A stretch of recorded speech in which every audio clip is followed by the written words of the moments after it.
boy.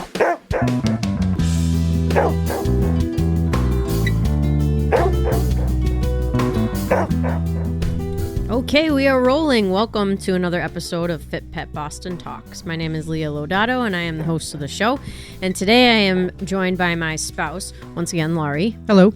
And we're going to talk about the weather, because why the heck not? Because in New England, we have been having some wacky weather here for the start of January. It's a cold snap. We're now in a cold snap. Last week, we had almost a 60-degree day. We had a huge snowstorm, followed by a rainstorm, followed by a 60-degree day, followed by another snowstorm. That wasn't supposed to be a snowstorm. No. And now we are heading into the end of the week, and it's going to be a pretty cold weekend. And tomorrow is Leah's birthday. Tomorrow is my birthday. Happy birthday. I am getting old. You. Thank you. Yeah. Yeah, birthdays, it's I'll so funny. still keep you. When you get older, and man, nobody cares, including yourself, I feel like. Really? You don't care? No, I don't really care about my birthday too much. It's like, my birthday's always in the dead of winter. It's usually on the coldest week of the year. And it's all I can do to just like shuffle into a restaurant and enjoy a meal.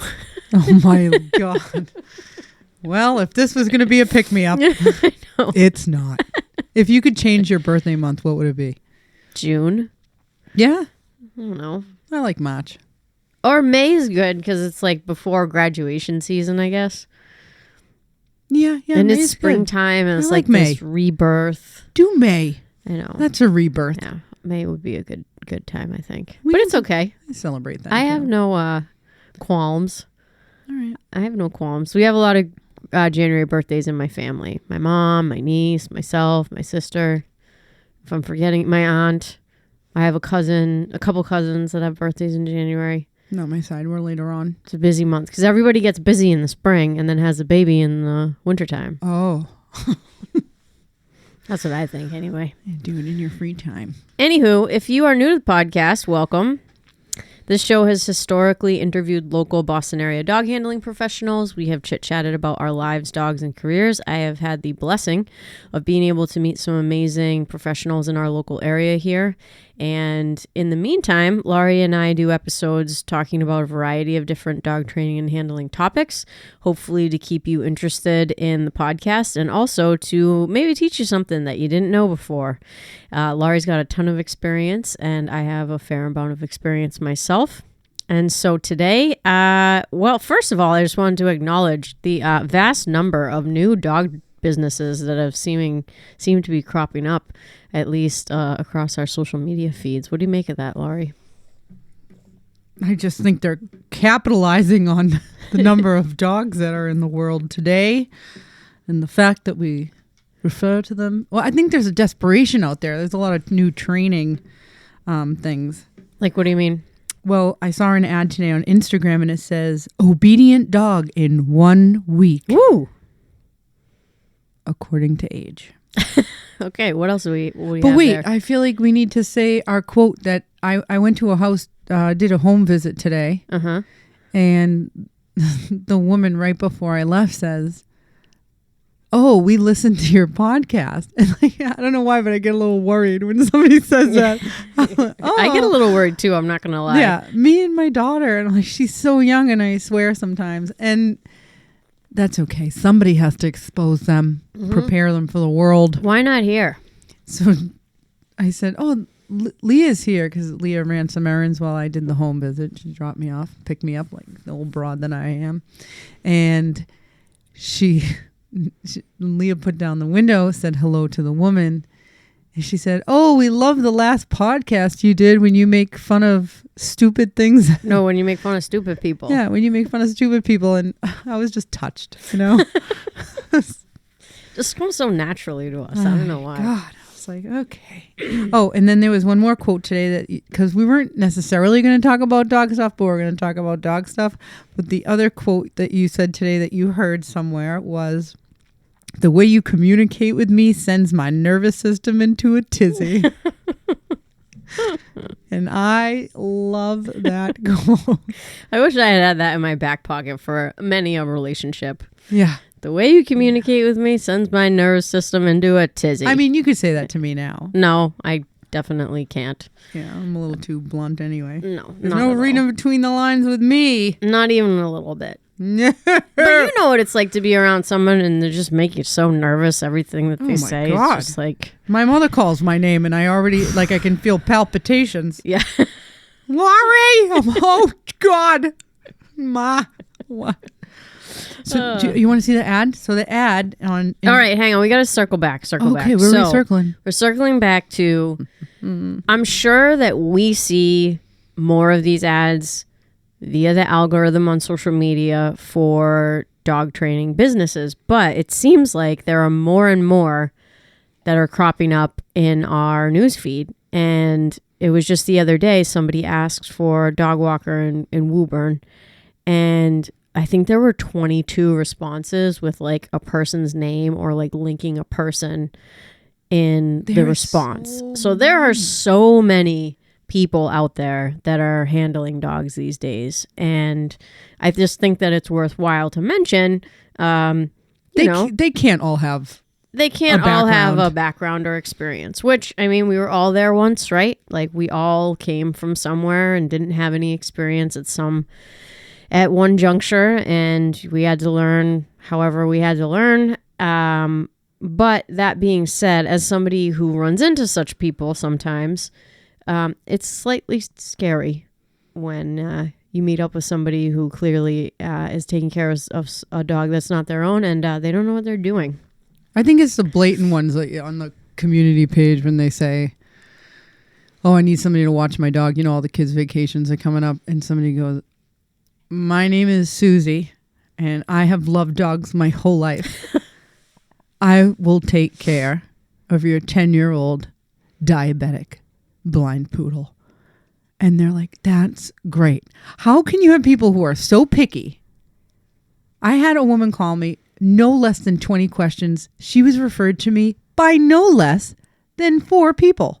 So she kind of already knew who I was, which is wonderful to get referrals because my customers can tell the potential customer of mine how weird I am and how, like, you know, boot campish I am when I raise a dog. So like when they hear me, they don't get scared right away. They're like, oh, they warned me. You're like a tornado. And I'll, thanks. They do the footwork. But then you have Susie watching the 10-year-old blind diabetic poodle. Yeah, nothing is ever going to go wrong in that situation. Yeah. Yeah.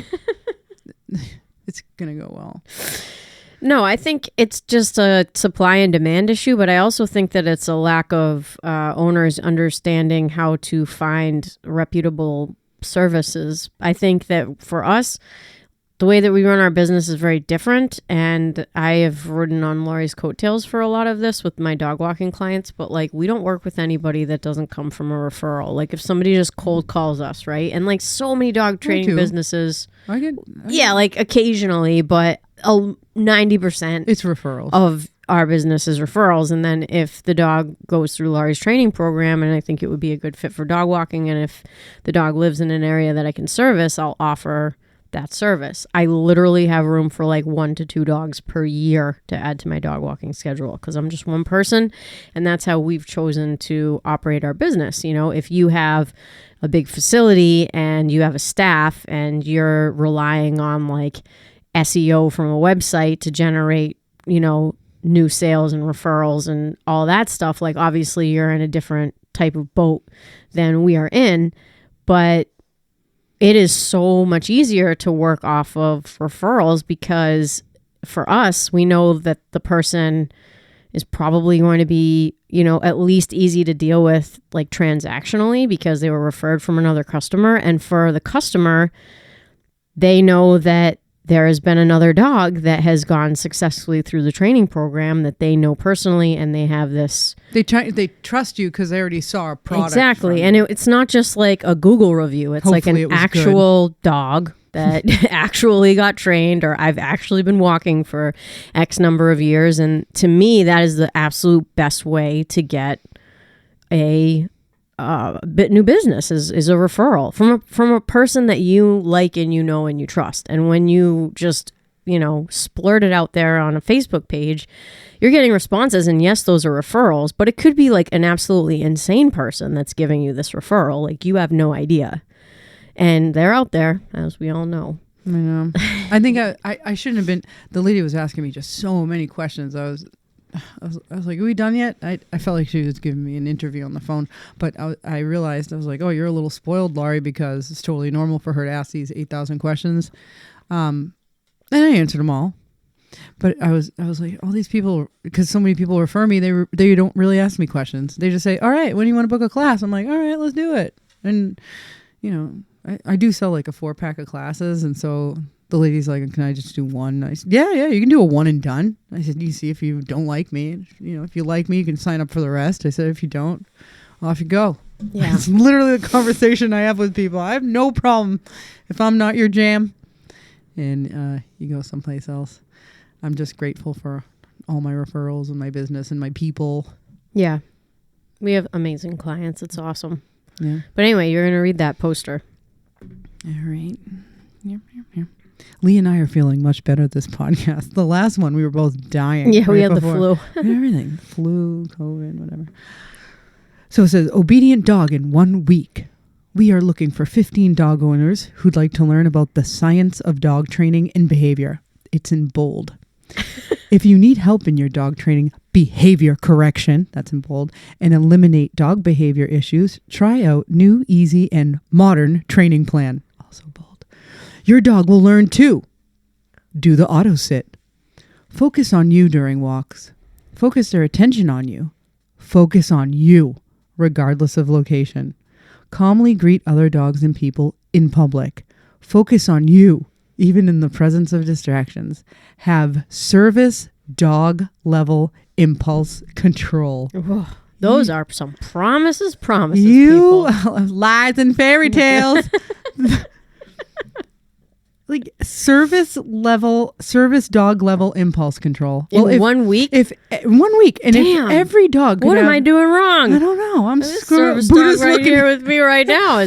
Buddha's looking at us like, what's going on? And I'm in the same room as I play the contrabass, and his tail is hitting the side of the bass and making all kind of noise. Oh my God. Anyway, continue on. What do we got? Comments, likes, angry faces, and what do we got on that post? There were a few angry faces. You can definitely tell. Any laughing emojis? Yeah. Oh, we got some laughter. You could definitely tell when the dog trainers were commenting on it, and I had taken a snapshot of the Instagram post, so I don't have all the comments now, but I mean, service dog level. What a bunch of liars. Do you know how what do you think? You just find service quality dogs? They're not thinking that way. They're just making blind promises, babe. Yeah, somebody comes with a shelter dog from Puerto Rico off the streets, and in 1 week, they're going to make Maria Chiquita Chihuahua like the best service dog ever, and she's not going to have an accident in the house. Like, talk about expectations crushed. Yeah. And then imagine, I want my money back. My dog wasn't better in 1 week. Yeah, but no, there was 15 dogs for a trial. Where's the fine print? Where was the ad that you sent me that said, don't take your dog to a private dog trainer? Send them here. Can you find that screenshot? You sent it to me in a text message. I don't know. Here, fill the empty space. I don't know what to say. Oh, there's one from the Doggy Plan Club. Don't let a private trainer break your dog. There we go. There it is. Don't let a private trainer break your dog. We are looking for 15 dog owners who'd like to learn about the science of dog training. So that's behavior. The same ad. Yeah. That's the same ad. Oh yeah, and then so that must have been like the second page. Read that first line again. Don't let a private dog trainer break your dog. That's in bold up on the top. Listen, that right there is marketing at its finest, because board and trains right now are taking so much heat on social media and in the news and all of that. It's just marketing. It's like, and you know what? It's going to work because people have their hackles up about sending their dog away and letting somebody else care for their dog. That's like, man, social media. I have honestly had to get off of Instagram and Facebook for that matter. The other day I was on Instagram, and there were 10 posts that were either sponsored ads or accounts that I should follow. You know how they suggest accounts? Mm-hmm. There were 10 posts before I got to a post from somebody that I actually follow. I know, I'm not And I getting any follow like personal. over 800 people on Instagram. It's not like I'm one of these accounts that follows 4 people and like I, you know, only post on there for like people that follow me. Like I like seeing my friends' content and my customers and everybody. I use Instagram for my own personal enjoyment and entertainment. And it took 10 posts when I first opened Instagram to see a post that I actually wanted to see. I And I was like, I can't do this. This is a complete waste of my time. Like it was a waste of time before. Don't get me wrong. Sorry if I love you all that I follow, but it was a waste of time before. And I literally close it. I'm like, I'm taking these apps off my phone. I have them on my iPad right now, and I interact with them like at certain times of the day. But I'm just like, what the hell am I doing? Like, this is ridiculous. I'm seeing things that I didn't sign up for and I didn't want to see, but they're free platforms. Like, we don't pay for the platforms. Like, I can see it coming now, pay for ad-free Instagram. Like, I can see it happening.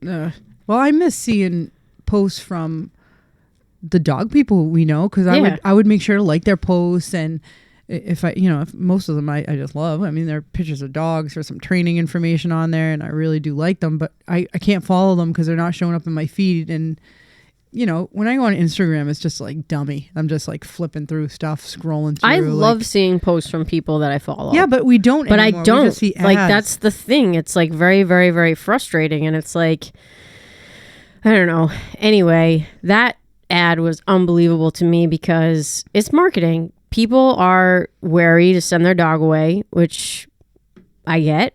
You know, there's been like a lot of stuff in, you know, the dog training community and then in the local news here and elsewhere about board and trains that are just bad news. And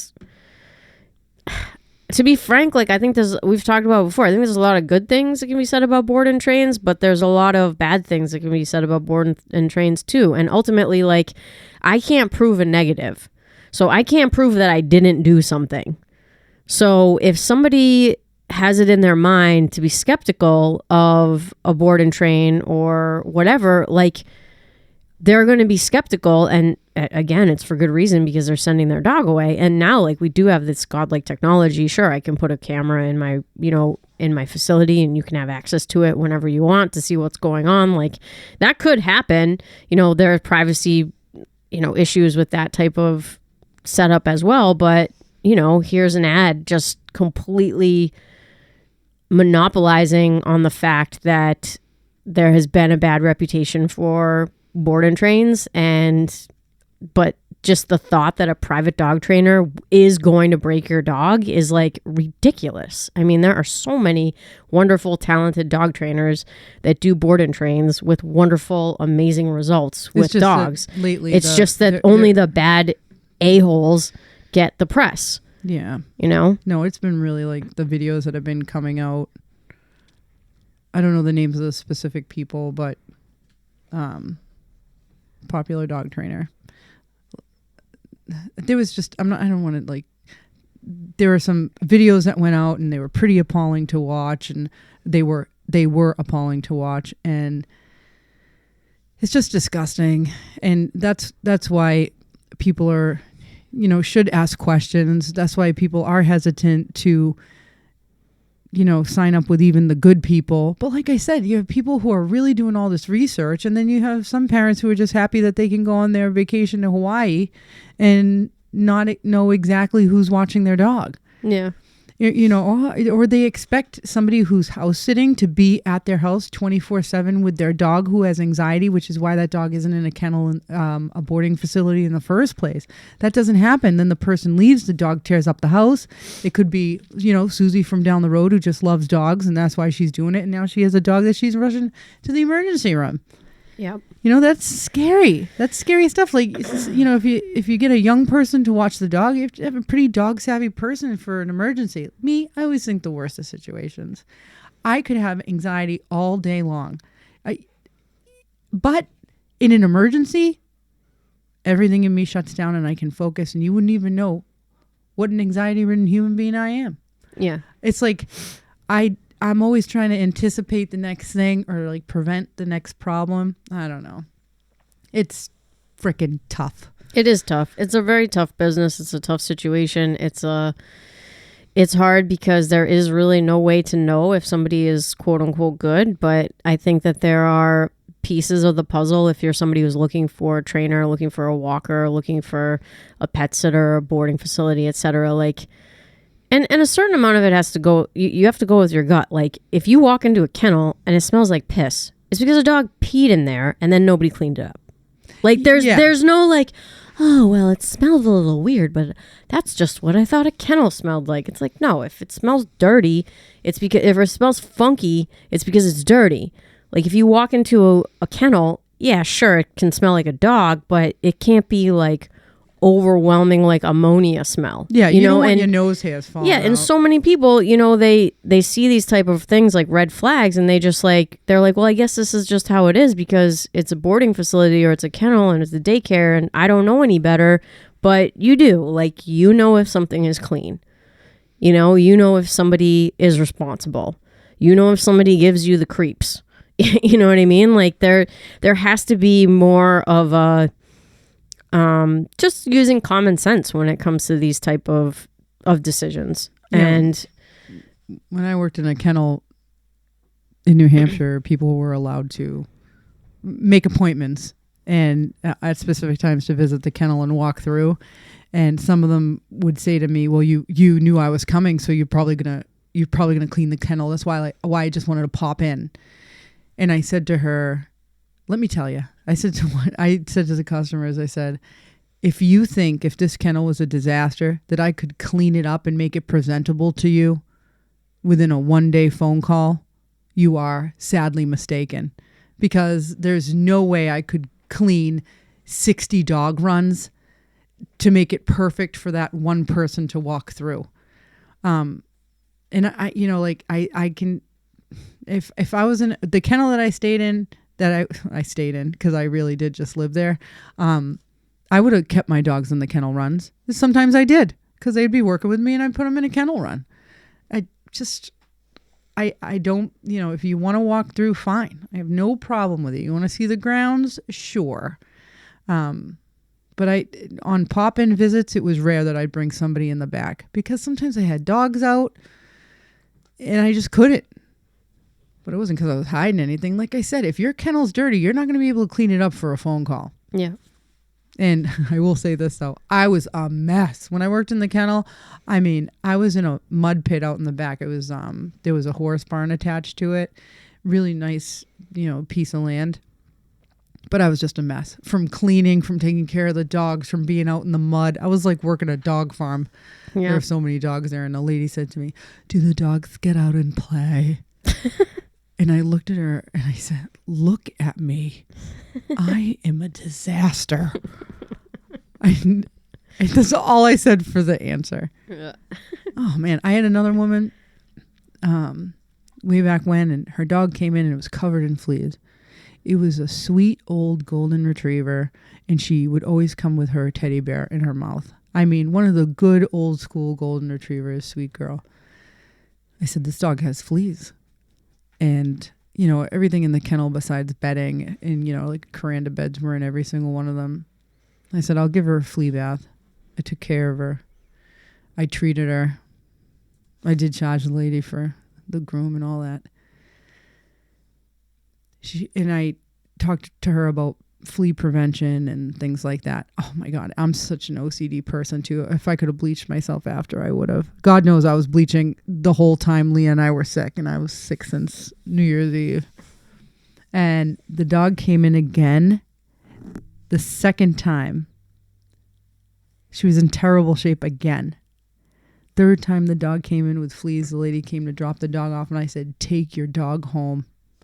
She said, what? I said, this is abuse now. Yeah. This is the third time. These fleas are jumping off this chick. What are you doing? What are you doing? This is in your car. This is in your house. Oh my God. And I felt bad because I loved that dog. She was sweet. Probably never complained. I said, no, I can't take your dog. Yeah. Then I'll just tell you kennel stories. Then I had another lady, a shepherd and a Doberman came in. I kenneled the dogs separately because I wanted them to have space, but I did let them play together because I think each dog needs space. And sometimes with dog house siblings, if you will, sometimes they poke at each other, like try to get them to play. There's always one that wants to play and the other one is like, can I just rest? So she called up and she said, now before the dogs went home, I'd always do a check. I mean, I do health checks all the time anyway, but I did it at the end of this kennel stay. I do health checks. Check the dog, check the neck, the body, whatever. She said that her dog was sick, didn't feel good. She had to go to the vet. The dog was vomiting, everything. I didn't see any of this because when I did, I would vet the dog. Mm-hmm. I was very good about that. I was scared to death anything would happen to anyone's dog. I took pictures of the dog the day that they left, mostly because I just like dogs and I love pictures. So I was, you know me, I'm all about the pictures. So I sent the lady pictures of her dog before they left the kennel. And I said, your dogs are absolutely fine. I said, I'm sorry you feel this way. I said, I don't agree with you. She wanted her money back. I said, no. Because I know that I took care of those dogs. If a dog goes home throwing up, they're throwing up all through the stay. Right. Not just that one day. I mean, come on. Don't be crazy. She didn't call me back. She didn't do anything. You're not going to believe it. A month later, this lady called me back to board her 2 dogs. No, thanks. I said, and I said to her, from what I can recall, you were not pleased with the dog's last stay. I'm sorry, but I think it would be best if I didn't take care of your dogs again because of how you felt. She just slammed the phone on me. Oh, I had another lady say that her dog had a terrible rash. Again, it was a small Yorkie. I groomed the dog and took a picture. That dog was in pristine condition, bow and all. I took a picture and I sent it to her with a timestamp, old school, the timestamps right on the picture. Sure. Yeah, I didn't hear from her either. Go pound sand. If something's wrong with your dog, I'll tell you. But see, I'll that's the thing when you work more with the public, right? So when you're working with a larger number of dogs and you're working with people that maybe you don't have the same type of relationship that we do now, because now we have a smaller business, right? It's like if I were to deal with something like that with one of my clients, like, bye. Like there's no, I get too much anxiety. Like, oh, I was horrified. The quote that you read earlier. Yeah. Wait. What is? Hold on. I'll bring it up again. This will be the theme of today's podcast. What the heck? Oh. The way you communicate with me sends my nervous system into a tizzy. And people don't have pure motive sometimes when they're working with a maybe like a large company. Maybe they're trying to get something for free. Maybe they're trying to complain so that they can get a discount. Or money back. Really, yeah, it could just be a number of things. And for me, I take all that stuff really personally if it happens, because I know that when I am working with other people's dogs, my nervous system is on anyway. Especially with walking, because, I have them off the leash. Even though my dogs are tried and true and we walk together same time, same dogs, same packs every week, I still get nervous, because they're not my dogs. And I want to make sure that I can do whatever it is in my control to keep them safe, and still allow them to have a good time and be dogs and have fun. But I know how seriously I take it, and I want to work for people that not appreciate that, but understand that that is my goal when I have their dogs out. It's not to collect a paycheck and do as little work as possible, and walk around at a really slow speed while looking at my cell phone and letting the dogs do whatever they want or whatever, I'm out there to make sure that I'm doing a good job. And I think when that's questioned or if somebody has some other type of motive, like it definitely just makes me super, super nervous. Another thing too is if you board your dog in a facility, you should ask if this is something that you want, if there's a person there at night. So I saw a complaint from somebody recently on Instagram, and they were horrified that their dog was left alone at nighttime. A lot of kennels don't have an attendant there at night. There are a few. I know some that like they sleep, they basically sleep with the dogs like on a bunk. But you should ask that first and then just not be horrified and surprised when you find out otherwise. That's definitely a question you should ask. And what was the other thing?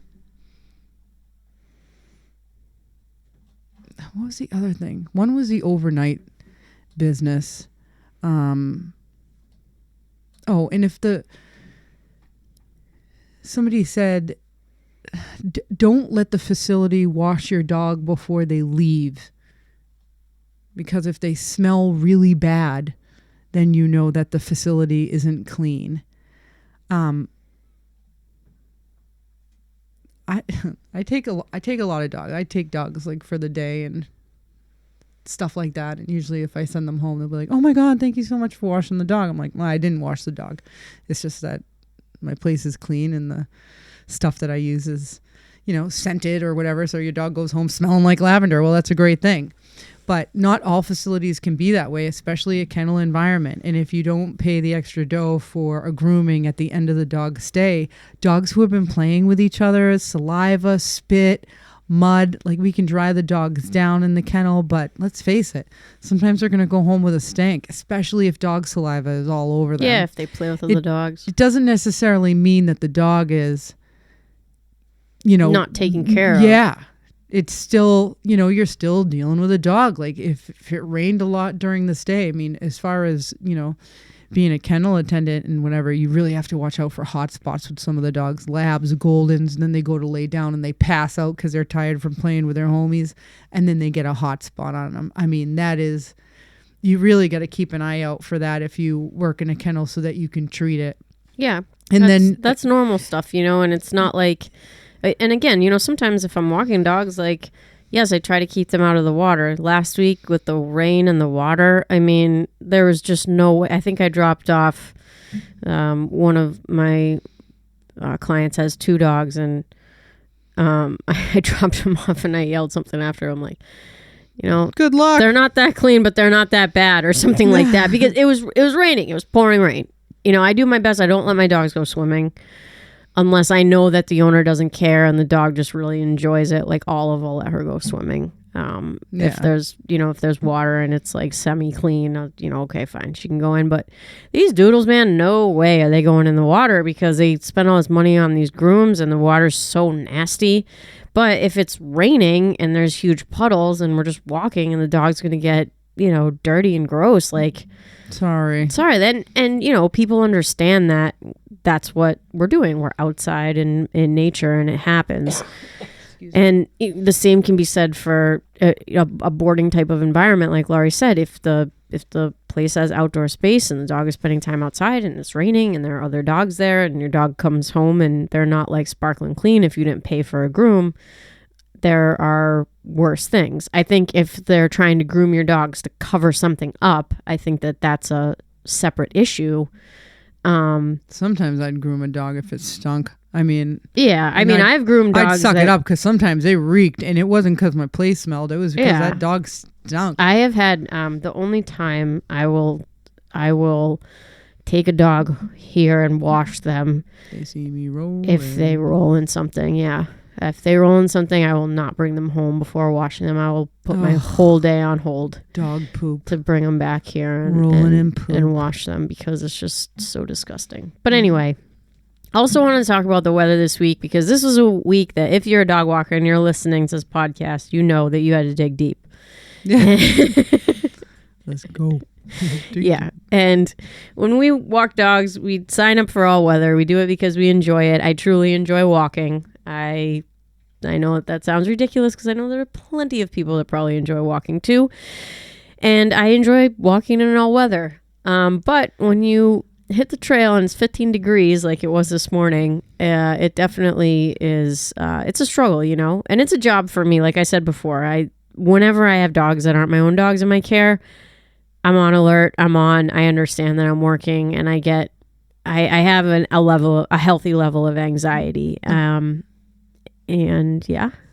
Are you seeing a lot of people out on those trails in this cold weather this week? I honestly don't. It was like the one time you didn't have anyone bothering you. No, and I was surprised because like even today, like, so it snowed on Monday and I cut Tuesday, and I cut 2 fresh trails in the woods where I walk, like gone down, not like long trails, but like kind of cut through trails or whatever. And I was the first one that took the dogs through the trails, it's always interesting because when we're out, like I see a lot of footprints and a lot of, you know, dogs that are out and before, and, you know, or later that day, and you're coming the next day. And I'm always surprised because there are a lot of footprints. But I did not see very many people walking, or, you know, just a person walking their own dog. Dog walkers, sure, I see dog walkers, but they're not as hardy. No.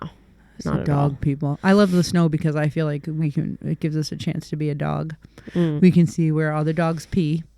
We can see where they go. We can see what animals have passed by their little feet. So I love it. And because I always think it takes a black light to what our dog looks at when we can't see it without the snow. I just love that. I feel like I'm looking at a dog's black light version. I get to see everything that they sniff. Sometimes I'm like, I'll just be, you know, like when I was doing all the damn shoveling, I'm like, oh, look at this. Look at where this bunny went. Look at where he went through. Like, Buddha, look at these. Or like at this a bunny. Bird, and their feet are just so delicate. Yeah. They're just the Little 3 tick, little tick, tick, tick, tick. lines in the it. snow. Yeah, I know. I love it. But yeah, it was work this week for sure, because every day was in the 20s. Tuesday it snowed. Driving was horrendous. And then it snowed, and then it iced. So everything is just an ice sheet, solid sheet of ice. So like ice Wednesday, skating. Yesterday, today, Thursday.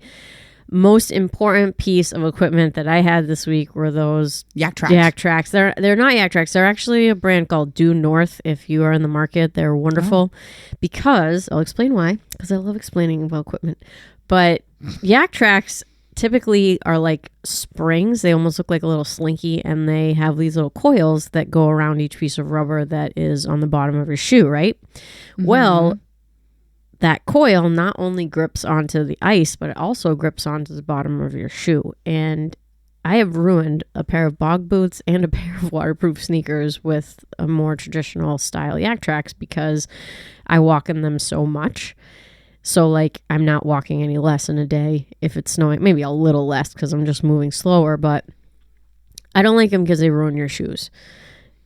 The ones that I got this time are Due Norths, and they're specifically made for people that run, and they just have 6 little spikes, and they're smooth on the side of the track that hits the bottom of my sneaker, so they're not ruining my shoes, and they still work really well. But I swear to you guys, I don't even know how I would have worked if I didn't have those shoes. You'd work on your butt because you'd be sliding everywhere. If your dog walker shows up this week, they showed up with no hat, Lululemons, leggings, and Ugg boots. They did not walk your dog. They just taxied your dog around in their car. Yeah, no, they Dunkin' Donuts. They don't look like Elmer Fudd. They're not doing their job. Because there is no way. No, you gotta look homely. You need a woolly hat. You need ear flaps. I was a Carhartt queen. I have my insulated Carhartt pants, my shirt, my jacket, and today was like 7:00. Lori and I were making dinner. I'm like, Lori, I had my jacket on. I'm like, I put my jacket on before 9 a.m. It's still on. I haven't taken it off all day. I have a Duluth jacket. This is lesbian wear at its best, guys. Carhartt, we can say that. Duluth. We're gay, so. Yeah. And the jacket is so heavy that I think that it hurts my shoulders, man. Well, that and the all-day shoveling spree I went on. They're like, oh, just a flurry all day. I'm like, you can bite me 1 to 2 inches. It wasn't 1 to 2 inches, okay? And I'm moving the snow, and I'm like, the only good thing is that I'm with the dogs, and they're partying, and I'm moving the snow. And, I mean, they're having the best time of their life. But I was all set by like 6 o'clock. I'm like, is this over yet? Why is it still snowing? Yeah. This is supposed to be a We had, non-event. like, the longest snowstorm. Every time they should cancel school, they never cancel school. And our property, there's only a snowbank in front of our house, not in front of the other houses. No, they don't get anything. Nope. And they get sun. So this plow guy comes up and he just cleans all their parts. Us, no. And I'm chipping away at this ice bank that he made. Yeah. Oh my God. And then Rosa from the window. It's snowing, huh? It's cold. No. I don't think it doesn't look that bad. It's not a lot of snow, right? And then Leah comes home. Her face is falling off. She's tired. She's peeling off one layer at a time from her lesbian outfit. And Ma's like, it's cold out there, huh? No, she'll be like, oh, it's so cold. Did you freeze to death? She like wishes the way you communicate with me sends my nervous system into a tizzy.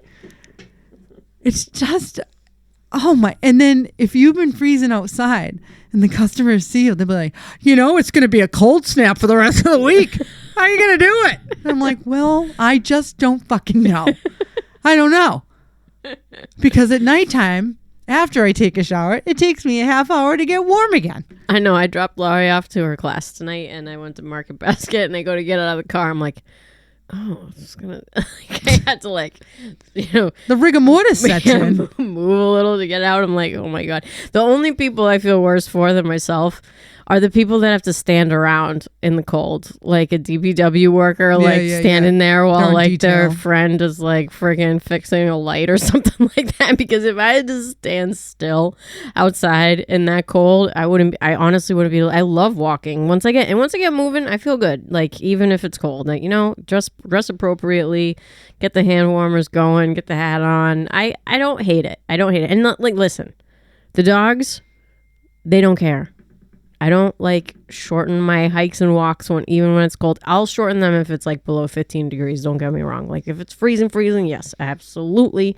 I'm going to shorten up stuff. But not a single one of my dogs wears a jacket. They don't need coats, people. They have coats. They have coats already. And I don't have any really, really, really short hair. Although I did have Brody the Rhodesian Ridgeback. And he did look a little naked out there today. I'm not going to lie. But he didn't care. It's such a good time. They have coats. They love it. And they had such a good time. And, I think also being able to be like, hey, they don't care. Why do I care? Let's just do this. It definitely makes it a little bit easier for sure. But the most treacherous part is getting up to the door of people's houses. Oh, my God. They just want you to die. They're do. Like, you know what? Is it cold out? Is it snowy? It's like, what's that show where you have to go through the obstacle courses and jump from one thing to the other? American Ninja Warrior. Yes, that's what it's like getting to the front door when you don't shovel. Okay? If I'm shoveling, they just watch from the window. They're like, can we kill the dog walker? That should be the dog walker test. Or the dog care test. If they make it to the front door after I didn't shovel, then they're worthy of caring for my dog. She's a hardy one. She went through 6 inches of snow. We didn't even put sand down. We were just watching her skate up to the front door.